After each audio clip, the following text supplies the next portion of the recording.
So let's talk about first mission, Brad, and coming up to the Stephen Foster Stakes. Not only is it a win and you're in for the Breeders' Cup, and that's always important, in and of itself, it's one of the marquee races, especially at the end of the spring meet here at Churchill. Now, talk about that a little bit. Yeah, no, for sure. It's a key race here. It's $1 million. It's a grade one. It just picked up its grade one status a year or so ago. It had it, lost it, now it's back. So, it's a big race for the handicap division. It's, like you said, winning you're in. So, it carries a lot of weight with that. So, I feel like the first half of the year, it's probably the most important race in regards to the handicap division in America. And then, you have the Whitney and some other races, Pacific Classic, that ultimately probably provide you with the Breeders' Cup favorite. But, we're happy with our spot and how this horse is coming into it. We've, zeroed in on this race since the Essex. He was able to win the race there in March, and we thought we would use the race here, the Alysheba, as a springboard, and he's coming into it great. Yeah, it is for the second half of the season, the handicap division.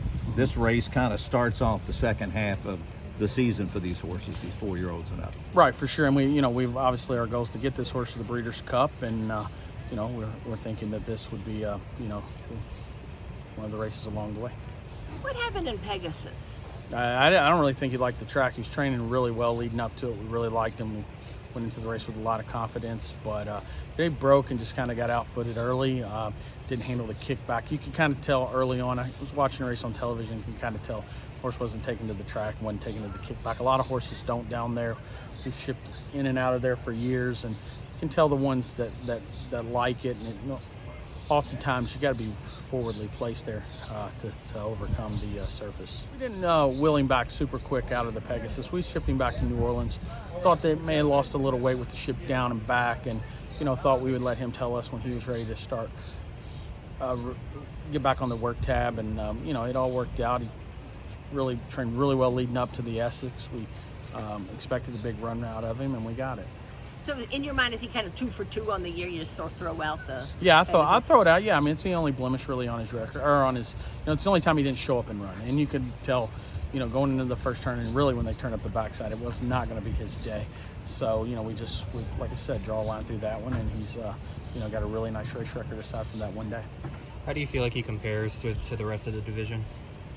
I think he's one of the top horses in the division. There's no doubt. I think I saw in the NTRA poll where he's maybe ranked third or whatever. It doesn't matter. But he's really training well, and I think he's ready to take a jump forward. And we've thought that he was a grade one horse for a long time, and he's going to get his opportunity on Saturday. I know you're going to take each race by itself and then decide, but how do you see him pass the Stephen Foster, Brad, coming up to the Breeders' Cup? See him or race-wise? Race-wise, yes. Yeah, I don't know. I'd kind of maybe take a similar path that Nick Sko took, possibly, in getting there. We didn't use the Stephen Foster. We used the Cornhusker with Nick Sko, but we used that as a confidence builder off a rough run in the Met Mile. Didn't fare quite as well there, but I'd say here with him Saturday, if all was to go well, I think the Whitney would be a logical spot. And then, I feel like we might need a race between the Whitney and the Breeders' Cup. Last year, White Barrio didn't. It just depends on the horse, but, we could maybe go straight to the Breeders' Cup or look at the Lucas Classic or something like that right here. And, I'd probably bring him back here to Churchill after Saratoga. And if, we'd figure out if we need a race or not. And, if we did, I wouldn't want to ship him very far with ultimately having to go out to Del Mar for the Breeders' Cup. Right now, White Barrio, National Treasure, those horses are in the conversation for the end of the year in the Breeders' Cup Classic.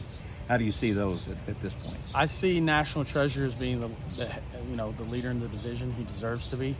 He's a 3-time Grade 1 winner. He's a Classic winner, and he's a very good horse. And he proved that in the Met Mile. But I'm looking forward, hopefully, to hooking up with him at some point down the road if everything goes well on Saturday. Ultimately, the goal is to try to get to the Breeders' Cup Classic, and I think this horse does have, speed, tactical speed, and he can put himself in the race. So I think that's, something that, the Breeders' Cup being at Del Mar could benefit the first mission. But no question about the mile and quarter. I don't think so. No, I don't. Would be fairly confident based off pedigree and the way he's able to listen to his rider, and before they placed, he should be able to handle the mile and quarter.